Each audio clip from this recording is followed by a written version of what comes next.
Okay, Shannon, Yes, darling. if Leilani and I were to create a dating profile for you, Oh, what would the tagline be? easy. Must love wieners.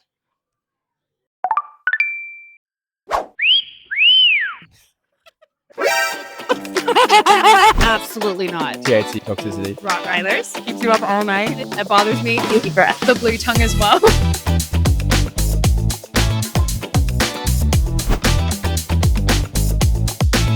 It's new to us, but our ultrasound is awesome. It's been a huge part of our practice. That's grown a big side of our equine and small animal. So I'm pretty excited about having that. My favorite gadget are my technicians. They roll a root. They know a lot more than I do sometimes. They keep everything going. The microscope. And now that I'm focusing on bovine, when I'm flushing abscesses, I do use the equine drenching tool to actually get in there for some blunt dissect. So just make sure you have something delineating which color that you're going to use an actual equine and one you're going to be using in abscesses and bovine, and do not mix those up. It's very helpful. It's got the right amount of pressure, right amount of fluid, and you can suck up that diluted betadine into it very well. Mine would probably be the refractometer. Endoscopes. Did I remember to tell the owner to remove the bandage from their catheter? Definitely burnout, and during our placement blocks, not getting paid.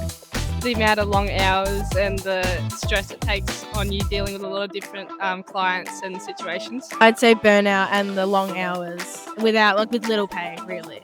So when my communication skills failed in an appointment or in an interaction with a client, that bothers me. It's a fantastic profession, and I think we get a bad rap, and I think we're often misunderstood, and there's a lot of talk about well-being and a lot of talk about pricing, clients being ripped off. So we've got a campaign where we really just want to right the balance, saying it is a fantastic job. Vets, techs and nurses, they love what they're doing.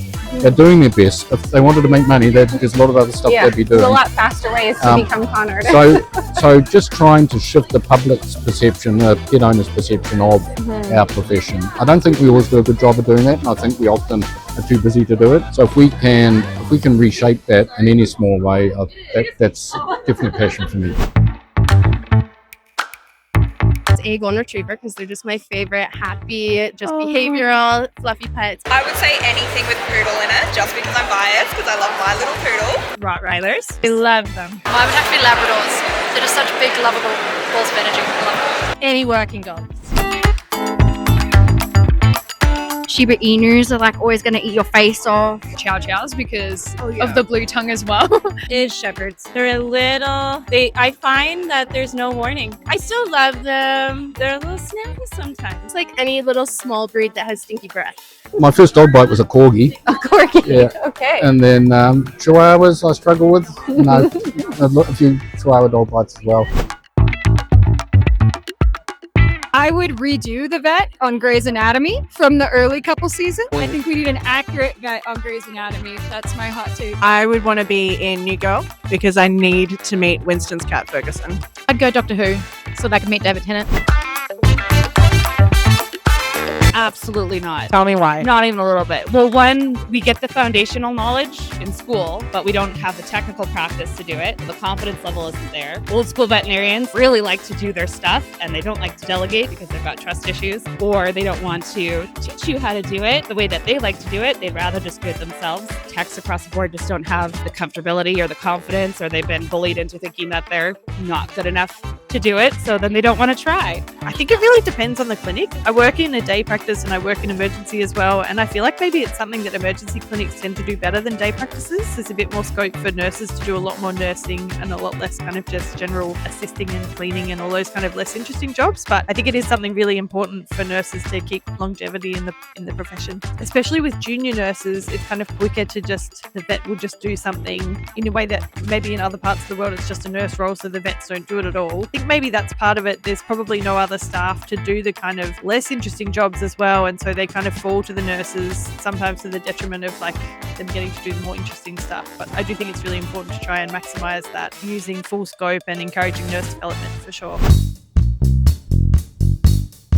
I remember this lady coming in with her kids and their dog. The dog was all woosy and weary. It's an emergency. The dog's peeing everywhere. It's all wobbly on its feet, and it was pretty classic. And we're like, all right, that's definitely THC toxicity. For you Canadian listeners, it's not quite as kosher here in Australia. Did the drug test. It was negative, but you know what? Nothing else that we could find. So pretty confident. And we were questioning her like, well, you know, I think it's THC toxicity. Like any access, and here, like, you know, because it's Australia, it's like, oh no, there's no way. Definitely, we don't do any of that sort of stuff in our house and da da da da. But she was sort of thinking, as I'm sitting there in consult talking to her, she's thinking about it. Suddenly, a little light bulb goes out there and goes, oh, actually, my kids, they had a little party this weekend. And as she realizes it, she just like looks at her kids, and the kids are sitting there in a corner like, as they realizes, and then next minute she's just like, you fight as a dog, and she's just like lost it at her kids while we're there in the consult. Anyway, it was a nice domestic moment. They worked it out eventually.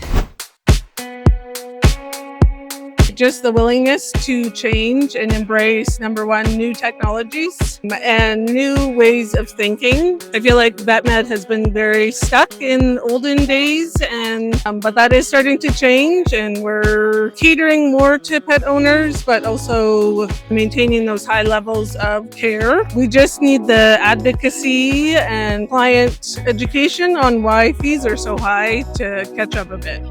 It's a very beautiful, multifaceted profession, and I'm very hopeful that we're moving towards a very collaborative future. The specialists, the GPs, like everybody works together, like the vets and the techs, for the better of the animal, and I really think that we are moving closer to that. Yeah.